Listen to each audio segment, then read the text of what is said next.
Merhabalar, mutfağıma ve kanalıma hoş geldiniz. Bugün sizlere bildiğimiz açmalardan farklı olarak tel tel ayrılan, yemelere doyamayacağınız bir açma hazırladım. İnanın puf puf kavaran açmalardan farklı olarak kıyır kıyır börek lezzetine bir açma oldu. Mükemmel oldu gerçekten. Buyurun tarifimizin yapılışına geçelim. Uygun bir kabımın içerisine ilk önce bir su bardağı ılık süt ekliyorum. Kullandığım su bardağı ölçüsü 200 milim klasik su bardağı. Üzerine 1 su bardağı ılık su ve 1 çay bardağı sıvı yağ ekliyorum. Bir tane de yaş mayayı ekleyip daha sonra karışımı şöyle bir karıştırıyorum. Üzerine yarım yemek kaşığı tuz ekleyip unumu her zaman olduğu gibi kontrollü bir şekilde eklemeye başlıyorum. Ununuzun miktarı markasına göre değişiklik gösterebileceği için o yüzden dikkatli eklemenizi tavsiye ederim. Toplamda 6 su bardağı un kullandım. İlk etapta kaşıkla hamurumu toparlıyorum. Daha sonra elimle hamurumu yumuşak bir kıvam alıncaya kadar yoğuruyorum. Unumuzu kontrollü bir şekilde eklemeye dikkat edelim.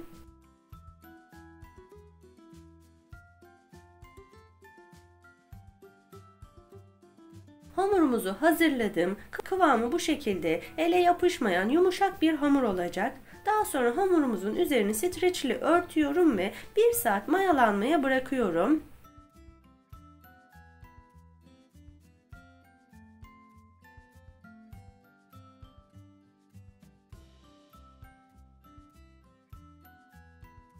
Bir saat mayalanan hamurum gerçekten çok güzel bir şekilde kabarmış.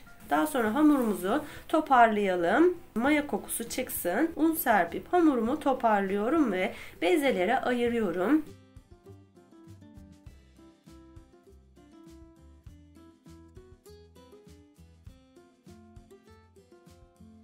Ben bu açmayı ikinci kere yapıyorum. İlk yaptığım açmayı çok beğenip çok hoşuma gittiğim için sizlere de göstermek için bir kere daha yapıyorum. İnanın çok güzel oldu. Denemediğim bir tarifi sizlere tavsiye etmiyorum. Çok güzel oldu gerçekten.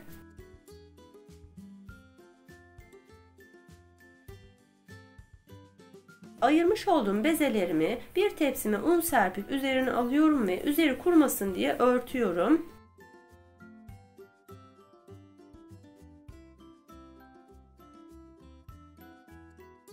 Eğer videomu buraya kadar izlediyseniz beğenip yorum bırakarak bana destek olursanız çok mutlu olurum. Sizlerin destekleri benim için çok önemli.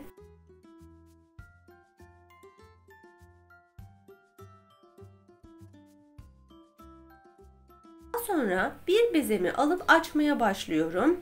Hamurumuzu açarken nişasta ile açıyorum. Buna dikkat etmeniz gerekiyor. Bu özelliği ile kıyır kıyır tel tel ayrılmasını sağlıyor. Uygun büyüklüğe gelinceye kadar yaklaşık 30 santim büyüklüğünde açıyorum.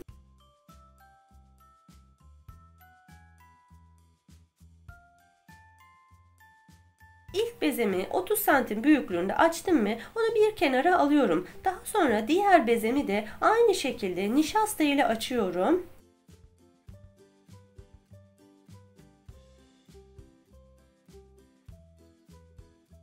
Diğer bezemi de açıp istediğim büyüklüğe getirdim.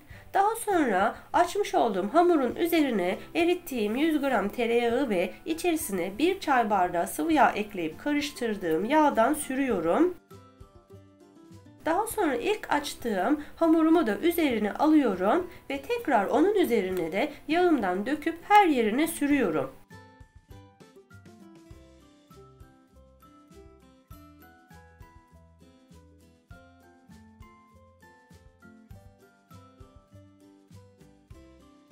Hamurumu 4'e bölüyorum ve içerisine iç malzemesi olarak rendelemiş olduğum kaşar koyuyorum. İsterseniz beyaz peynir ile de müthiş oluyor. Arzunuza göre istediğinizi kullanabilirsiniz.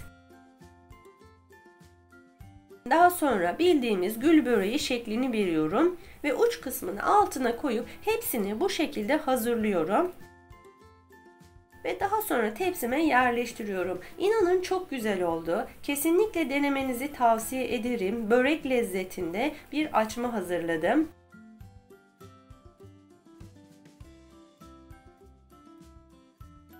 aynı şekilde hepsini hazırlıyorum ve tepsimi alıp tepsimin üzerine örtüp 30 dakika tepsi mayalanmasına bırakıyorum.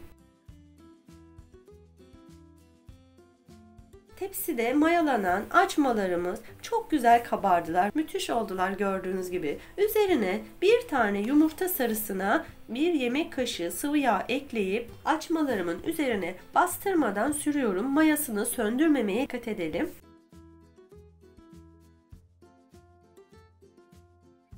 Ben daha önce üzerine haşhaş ekilmiş bir börek yemiştim. Çok hoşuma gittiği için bu yüzden üzerine haşhaş ekiyorum. İsterseniz çörek otu veya susam ile de süsleyebilirsiniz. Önceden ısıttığım 180 derece fırında kızarıncaya kadar pişiriyorum. Lezzetine doyamayacağınız börek tadında harika bir açma oldu. Açmalarım pişti, mis gibi oldu. Kokusu da bütün evi sardı. Sizlere de şöyle göstermek istiyorum.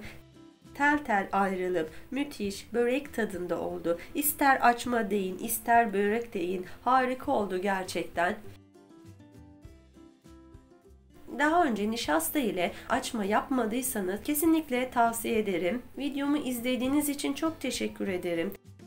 Deneyecek olanlara şimdiden afiyet olsun. Beğenip yorum bırakırsanız çok sevinirim. Kanalıma ücretsiz bir şekilde abone olup bir sonraki tariflerimden haberdar olmak için bildirim zilini açarsanız mutlu olurum. Sizlerin destekleri benim için çok önemli. Diğer tariflerimde görüşmek üzere.